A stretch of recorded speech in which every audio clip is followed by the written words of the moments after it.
Agar camina por el desierto de Beerseba con su hijo. No hay casa detrás de ellos que los reciba de nuevo. No hay sombra segura delante, solo el camino seco, el aire pesado y ese silencio amplio del desierto donde cada paso parece escucharse más fuerte. La Escritura relata que Abraham la despidió con pan y un odre de agua, y ahora esa provisión va con ella, cargada sobre el hombro, mientras Ismael avanza a su lado. El ambiente no necesita muchas palabras para sentirse duro. El texto muestra a una madre y a su hijo entrando en una tierra abierta, sin rumbo claro, andando errantes. La arena, el polvo, el calor y la distancia hacen que todo parezca más lento. No se detalla cuánto tiempo caminaron, pero se percibe una marcha difícil, marcada por el peso del odre, por el cansancio del cuerpo y por la incertidumbre de no saber hacia dónde ir. Y lo más fuerte no es solo el desierto. Lo más fuerte es que Agar no salió por decisión propia, fue echada. Detrás quedó la casa de Abraham, el lugar donde Ismael había crecido. Detrás quedó una historia marcada por tensión, por una orden difícil y por una despedida al amanecer. Ahora ella camina con lo poco que recibió, y cada paso la aleja más de lo conocido. Pero aquí ocurre algo clave. Aunque el relato inicia con abandono, la pregunta queda abierta desde el principio. ¿Por qué Dios abre los ojos de Agar justo cuando todo parece perdido? Todavía no se responde. Todavía no aparece el pozo. Todavía no se escucha la voz desde el cielo. Ahora solo vemos a Agar avanzando, con Ismael, con agua limitada, con pan limitado y con un dolor que la empuja hacia el desierto. Y entonces la historia retrocede al momento anterior, a la casa donde todo comenzó a romperse, cuando el nacimiento de Isaac llenó de celebración el hogar de Abraham. Antes de que Agar caminara por el desierto con Ismael, la Escritura coloca la mirada dentro de la casa de Abraham. Ahí no empieza el relato con sequedad ni con abandono, sino con el cumplimiento de una palabra esperada durante mucho tiempo. Sara concibe y da a Abraham un hijo en su vejez, en el tiempo que Dios había dicho. El niño nace, y Abraham le pone por nombre Isaac. El ambiente cambia por completo. Donde antes había espera, ahora hay movimiento. Donde había silencio, ahora hay llanto de recién nacido, pasos dentro de la tienda, cuidado, atención, vida entrando a la casa. El texto muestra a Abraham obedeciendo también en la señal del pacto. Circuncida a Isaac cuando tiene 8 días, tal como Dios le había mandado. Todo ocurre bajo el peso solemne de una promesa que ya no está solo anunciada, ahora está en brazos. Sara también habla. La Escritura conserva sus palabras y en ellas aparece la fuerza del momento. Dios me ha hecho reír, y cualquiera que lo oyere se reirá conmigo. Luego dice, ¿quién dijera a Abraham que Sara habría de dar de mamar a hijos? Pues le he dado un hijo en su vejez. No se detalla el rostro de Sara, pero el texto deja ver una escena marcada por asombro, por edad avanzada y por un nacimiento que parecía imposible. El niño crece. La historia avanza sin detenerse en cada día, pero muestra el siguiente momento importante. Isaac es destetado. Ese día, Abraham hace un gran banquete. La casa se llena de celebración. Hay alimento, reunión, voces, una mesa preparada para señalar que el hijo de Sara ha pasado otra etapa. Isaac ya no es solo el niño nacido en la vejez. Ahora crece delante de todos. Pero aquí ocurre algo clave. En medio de esa celebración, otra mirada empieza a cambiar el ambiente. La fiesta sigue, el banquete está allí, Isaac está en el centro. Y entonces Sara ve al hijo de Agar, el egipcio. Ese detalle abre la puerta al siguiente momento, donde la alegría de la casa se convierte en tensión. El banquete de Abraham sigue en la memoria del relato como un momento grande. Isaac ha sido destetado y la casa está marcada por celebración. La escritura no describe cada mesa ni cada rostro, pero el ambiente sugiere movimiento, voces reunidas, alimento compartido y una atención especial sobre el hijo de Sara. Todo parece girar alrededor de ese niño que nació en la vejez de sus padres, pero en medio de esa escena, la mirada de Sara se detiene. El texto dice que ella ve al hijo de Agar, la egipcia. No lo presenta con un discurso largo, ni con una explicación extensa. Solo marca el momento. Sara lo ve, y lo que ve cambia el peso del ambiente. La celebración no se detiene con ruido, sino con una tensión que entra por una mirada. La escritura relata que ese hijo de Agar se burlaba. Es Ismael, el hijo que Abraham había tenido antes de Isaac. No se detalla cómo ocurrió esa burla, ni qué palabras se dijeron, ni cuánto duró. El texto solo conserva el hecho necesario para la historia.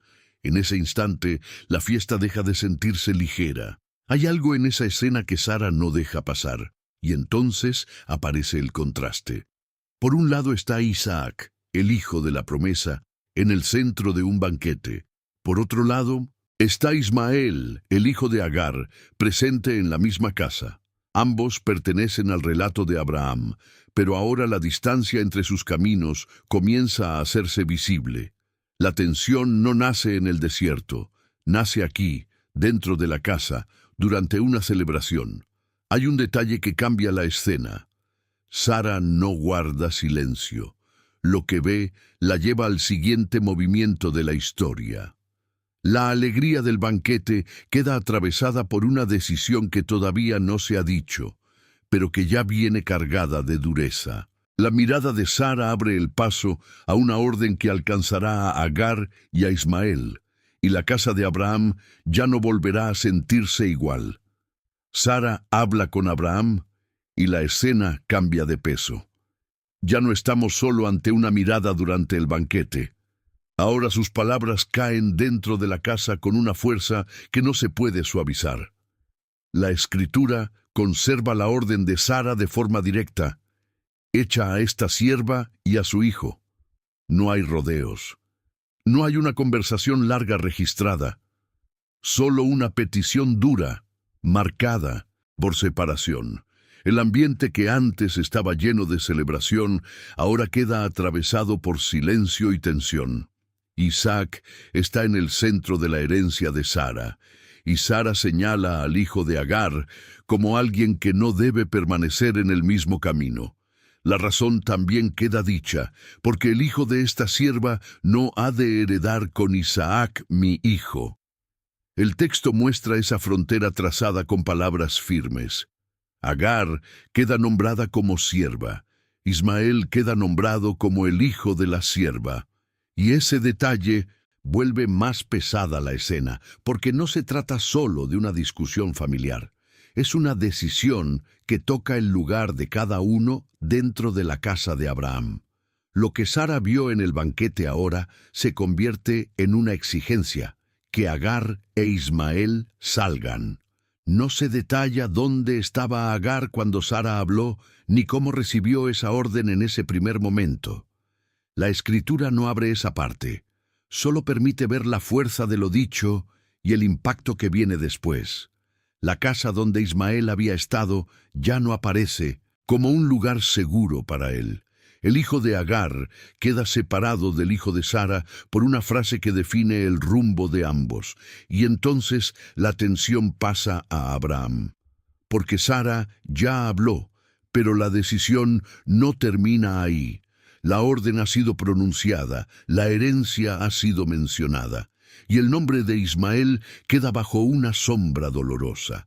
Ahora la historia se detiene sobre Abraham, porque lo que Sara pide le afecta profundamente, y el siguiente momento revela cuánto le pesa por causa de su hijo. La petición de Sara cae sobre Abraham con un peso profundo. La escritura no lo presenta indiferente, no lo muestra rápido para responder, ni ligero para decidir. El texto dice que el asunto le pareció grave en gran manera por causa de su hijo. Y en esa frase se siente toda la tensión. Ismael no es un extraño para Abraham, es su hijo. La casa queda en un silencio difícil. Sara ha hablado con firmeza. Isaac está ligado a la herencia que ella menciona. Pero Ismael también está ahí, unido a Abraham por sangre, por historia, por años vividos antes del nacimiento de Isaac. No se detalla el rostro de Abraham, ni sus palabras en ese instante, pero el texto muestra que lo que se pide le duele. La decisión no pasa sobre él como algo pequeño, y entonces, en medio de esa angustia, Dios habla. No se registra una larga escena alrededor, ni se describen los sonidos de la noche o el lugar exacto donde Abraham escucha. Solo aparece la voz divina entrando en el conflicto. Dios le dice que no le parezca grave a causa del muchacho ni a causa de la sierva. La orden que parecía venir solo desde la tensión de la casa ahora queda bajo una palabra mayor. Pero aquí ocurre algo clave. Dios le dice a Abraham que escuche la voz de Sara en todo lo que ella le ha dicho. La razón queda marcada de inmediato, porque en Isaac te será llamada descendencia. Isaac permanece en el centro de esa línea que Dios ya había anunciado. La separación que viene no queda presentada como un accidente dentro de la casa, sino como parte del rumbo que la Escritura va trazando. Aún así, Ismael no desaparece de la palabra de Dios. El texto conserva también una promesa para él. Dios dice que del hijo de la sierva hará una nación, porque es descendencia de Abraham. Esa frase queda suspendida sobre la escena como algo todavía no visible. Abraham la escucha, pero Agar aún no está en el desierto viendo un pozo. Ismael aún no ha llegado al límite bajo un arbusto. En ese momento, la historia se prepara para una despedida. La angustia de Abraham ha sido nombrada. La palabra de Dios ha sido dicha. Y el amanecer traerá el acto que cambiará por completo el camino de Agar y de su hijo. Dios continúa hablando con Abraham y la escena queda sostenida por dos nombres, Isaac e Ismael.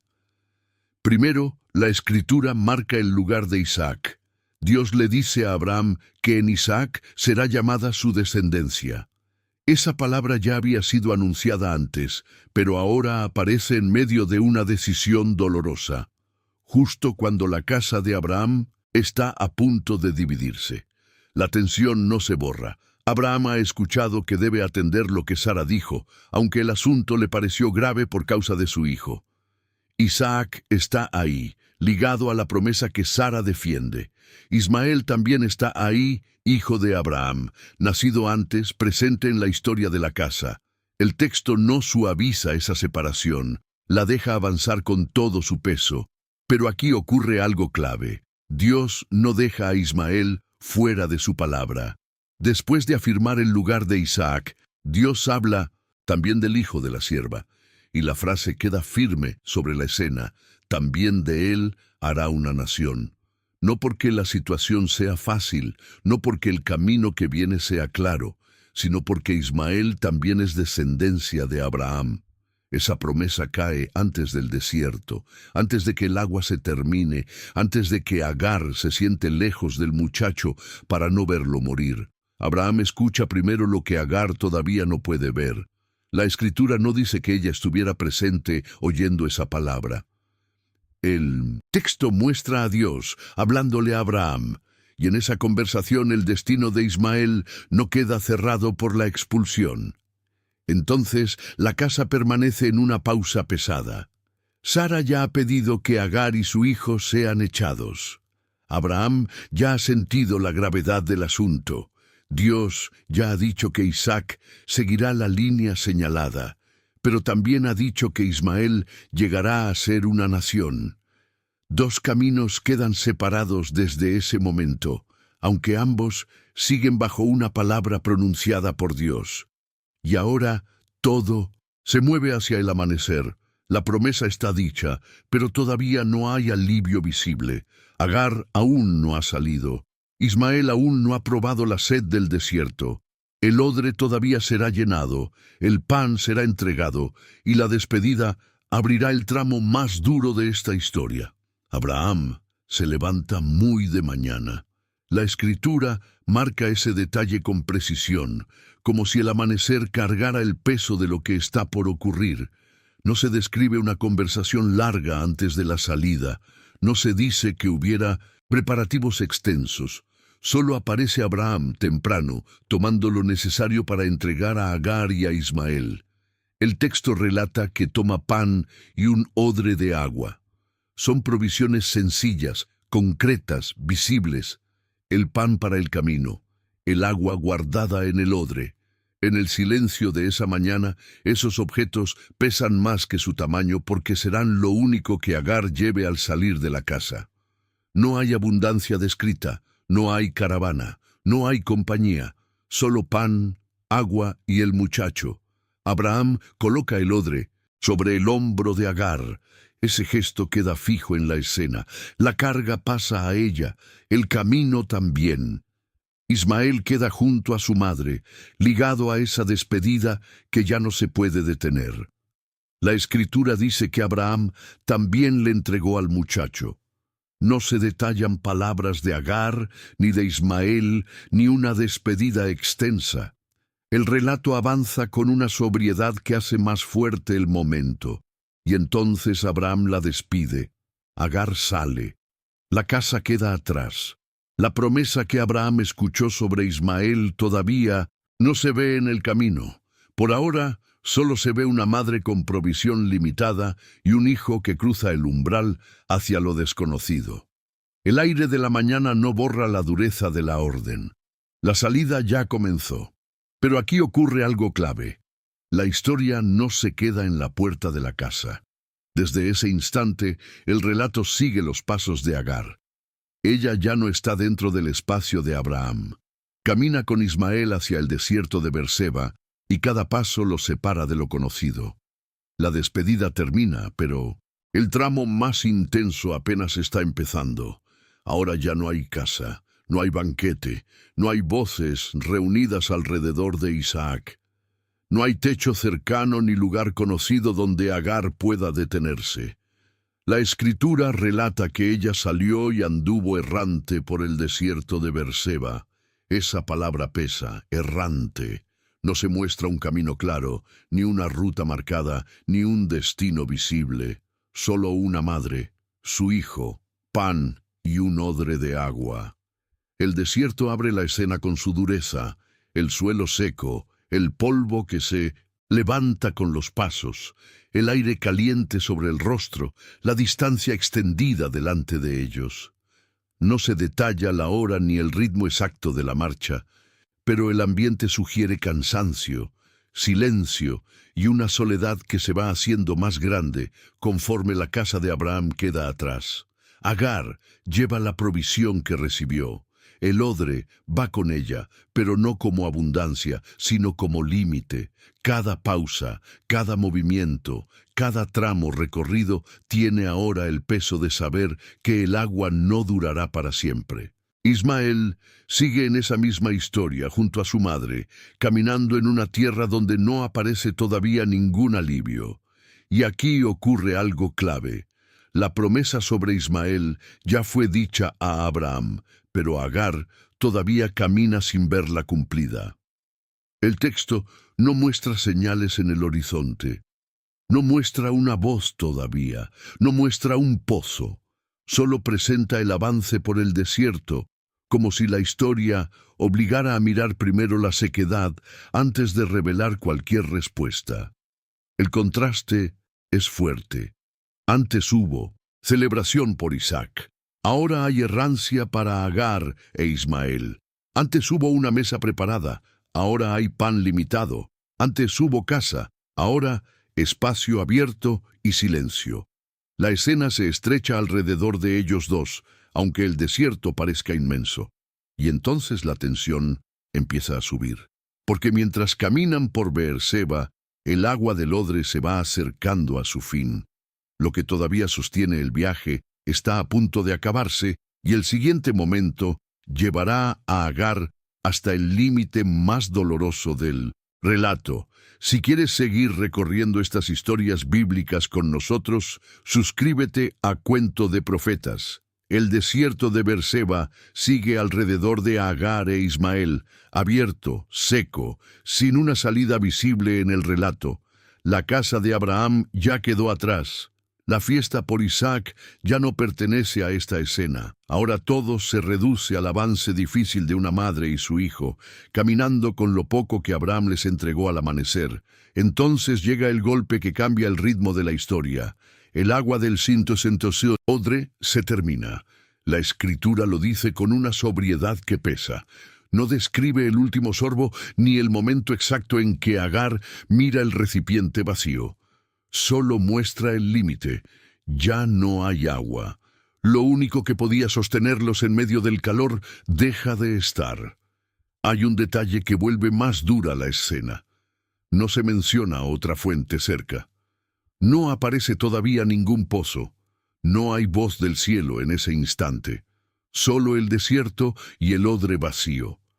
El pan ya no basta para enfrentar la sed. El camino, que antes era incierto, ahora se vuelve amenaza. Cada pausa se siente más pesada, cada distancia parece más larga. No se detalla cuánto caminaron antes de llegar a ese punto, pero el texto muestra que alcanzaron el límite. Agar mira la situación de frente. Ismael está con ella, y la falta de agua no es un detalle menor. Es el momento en que la marcha se quiebra. Lo que empezó como una salida dolorosa de la casa de Abraham, ahora se convierte en una escena de supervivencia. Y entonces, la atención de Agar se concentra en su hijo. La escritura no se detiene en pensamientos internos, pero permite ver lo que hace después. Cuando el agua se acaba, ella ya no actúa como alguien que todavía tiene un plan de camino. Actúa como alguien puesta frente a lo insoportable. El silencio del desierto se estrecha alrededor de ambos. En ese momento, la historia baja hasta una imagen durísima. Agar toma al muchacho y lo coloca debajo de un arbusto. El relato todavía no revela el alivio. Primero muestra la desesperación. Primero deja que la escena llegue al punto donde una madre ya no puede seguir mirando de cerca lo que teme que ocurra. Agar toma al muchacho y lo deja debajo de un arbusto. La escritura no adorna la escena, la muestra con una fuerza seca, como el mismo desierto que los rodea. El agua del odre ya se terminó. No hay pozo visible, no hay camino señalado, no hay nadie cerca en el relato. Solo una madre, su hijo y una sombra pequeña en medio de la tierra abierta. Después, Agar se aparta, no se va lejos sin medida. El texto marca la distancia, como a un tiro de arco. Esa frase deja ver una separación calculada por el dolor, suficientemente lejos para no mirar de cerca, suficientemente cerca para seguir estando frente a él. El muchacho queda bajo el arbusto y ella queda enfrente cargando una escena que no soporta sostener con los ojos. Entonces sus palabras salen con toda la desesperación del momento. No veré cuando el muchacho muera. No se registra un discurso largo. No se explican sus pensamientos. Solo esa frase, directa, rota, final. La escritura permite escucharla porque ahí se concentra todo el peso del abandono, de la sed y del límite al que llegaron en Berseba. Lo más fuerte es esto. Agar no se aparta porque Ismael no le importe. El texto muestra lo contrario por la forma en que se distancia, se sienta enfrente. No desaparece del relato, no abandona la escena, queda allí, mirando desde lejos, como quien no puede acercarse más al dolor que teme ver cumplirse. El desierto guarda silencio y ese silencio vuelve más grande la tensión. Hay un detalle que cambia la escena. Antes de cualquier respuesta, el relato deja que el dolor sea visible. Primero está el arbusto, primero está la distancia, primero está la frase de Agar, primero está la madre sentada enfrente del hijo, y solo después vendrá otra voz, una voz que no nace del desierto. En ese momento, Agar levanta su voz y llora. La historia ya llegó al borde, y desde ese llanto, el relato se prepara para revelar quién escucha en medio de la arena. Agar queda sentada enfrente del muchacho, a la distancia que la escritura ya marcó, como a un tiro de arco. El arbusto está entre el niño y el sol del desierto, pero no cambia la gravedad de la escena. El agua se terminó. El odre ya no ofrece nada. La marcha se detuvo.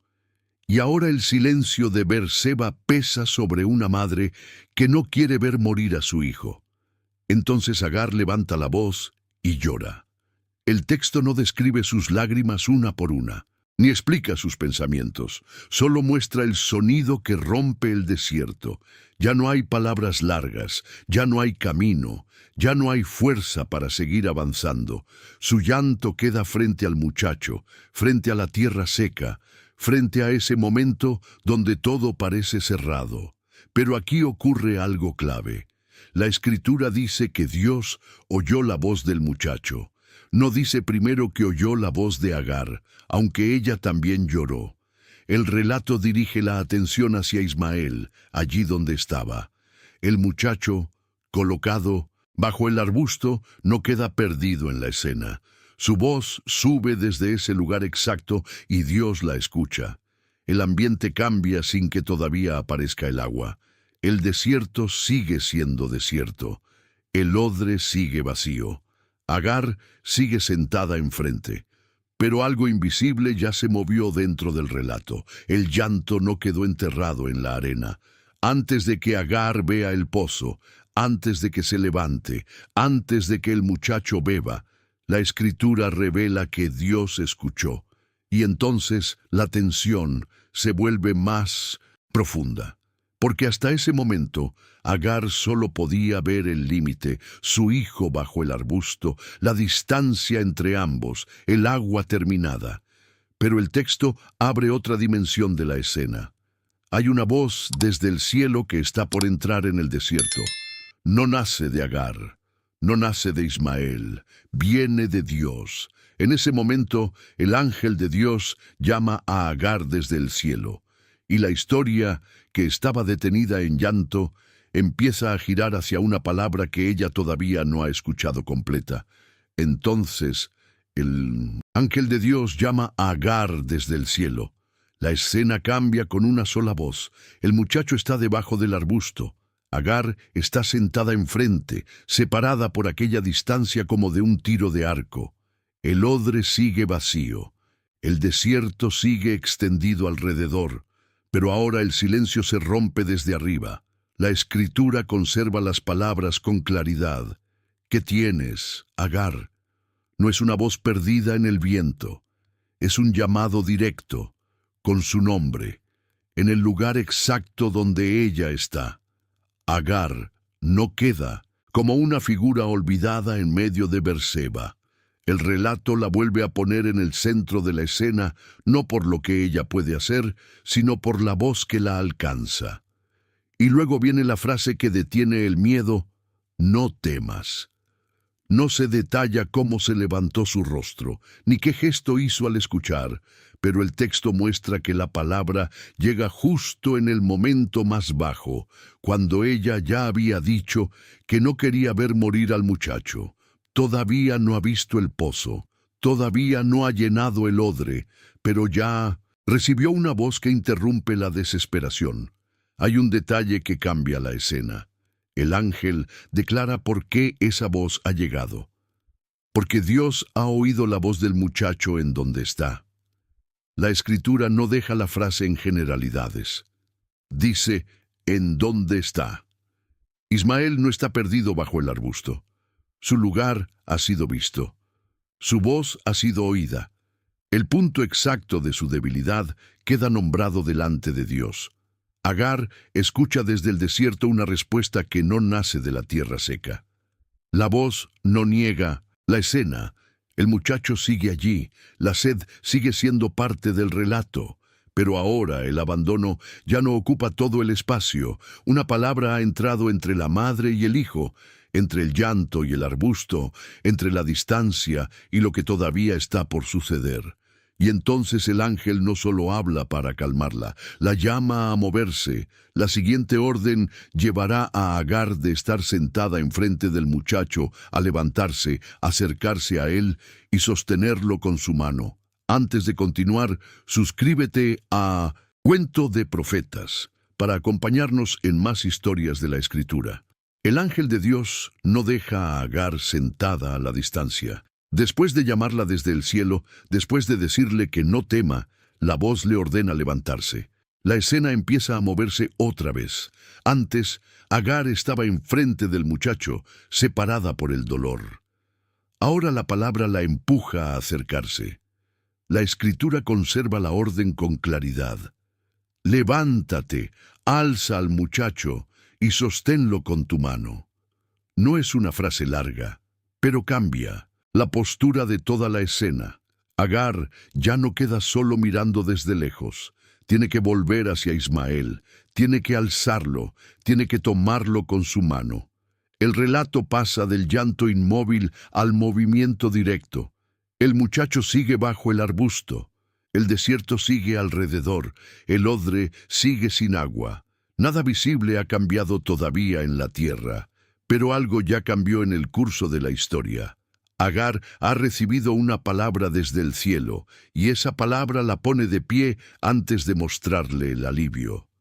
No se detalla cómo caminó hacia él, ni cuánto tardó en acercarse, pero el texto permite ver el regreso de la madre hacia el hijo. Y entonces la promesa vuelve a sonar, ahora frente a Agar.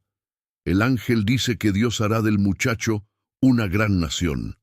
Esa misma dirección ya había sido hablada a Abraham, pero ahora alcanza a la madre en el lugar donde todo parecía terminar. La promesa no aparece en una casa, ni durante un banquete, ni en un espacio seguro. Aparece en el desierto junto a un muchacho debilitado y una madre quebrada. Hay un detalle que cambia la escena. Agar todavía no ve el pozo.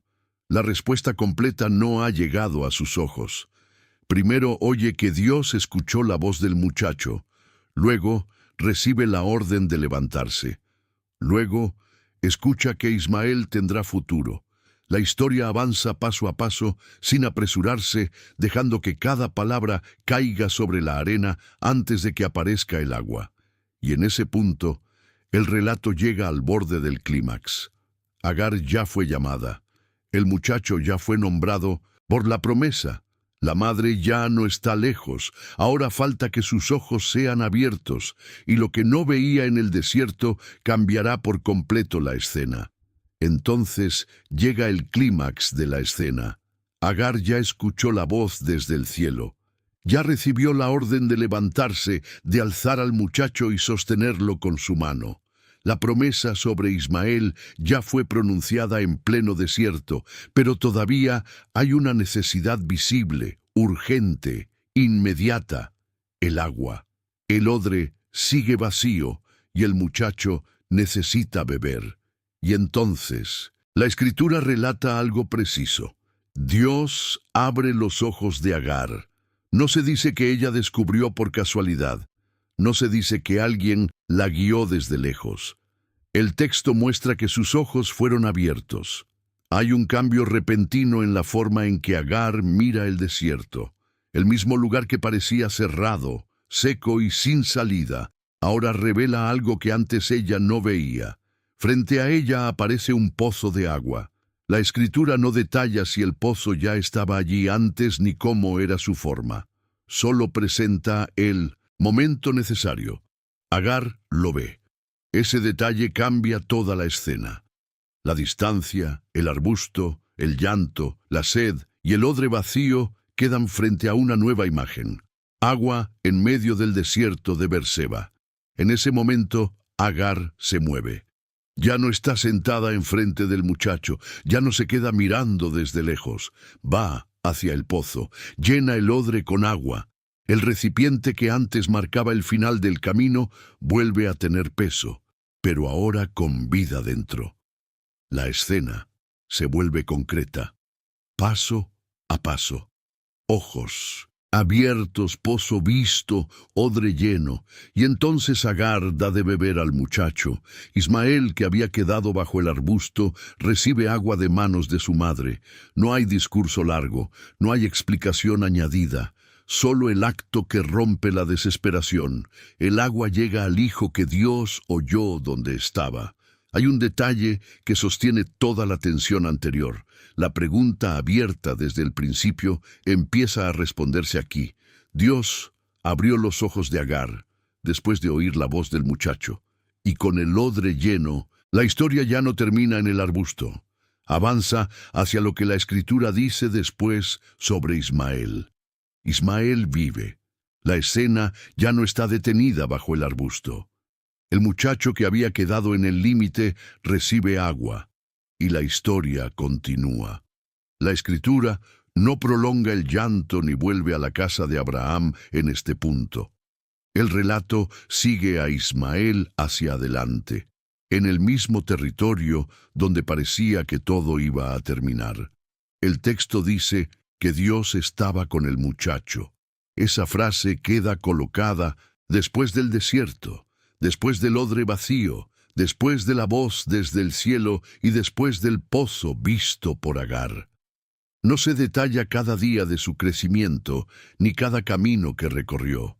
La Escritura avanza con sobriedad, pero deja claro que Ismael no quedó abandonado bajo aquella sombra pequeña. Ismael crece, habita en el desierto. El mismo lugar que fue escenario de desesperación se convierte en el espacio donde su vida continúa. La Escritura también relata que se hizo tirador de arco. Hay una fuerza silenciosa en ese detalle. El muchacho que fue colocado a distancia como a un tiro de arco, ahora es descrito como alguien ligado al arco en su crecimiento. Después, el texto muestra otro paso. Ismael habita en el desierto de Parán. La escena se abre más allá de Berseba, hacia una vida que sigue su curso. Y Agar, su madre, toma para él mujer de la tierra de Egipto. No se agregan conversaciones ni celebraciones. Solo se cierra el tramo narrativo mostrando que el hijo de Agar llegó a vivir, crecer y formar camino propio. Y entonces, la pregunta que quedó abierta desde el principio encuentra su respuesta dentro del relato. ¿Por qué Dios abrió los ojos de Agar? Porque Dios había oído la voz del muchacho donde estaba. Porque la historia de Ismael no terminaba en el desierto de Berseba. Porque aquel hijo, echado de la casa junto con su madre, todavía estaba bajo una palabra que ya había sido dicha. El final no vuelve al banquete ni a la tensión de Sara. Termina con Ismael vivo, creciendo en el desierto, mientras la promesa sobre él empieza a verse en el curso de su propia historia. Si esta historia tocó tu corazón, suscríbete a Cuento de Profetas para seguir escuchando relatos bíblicos como este.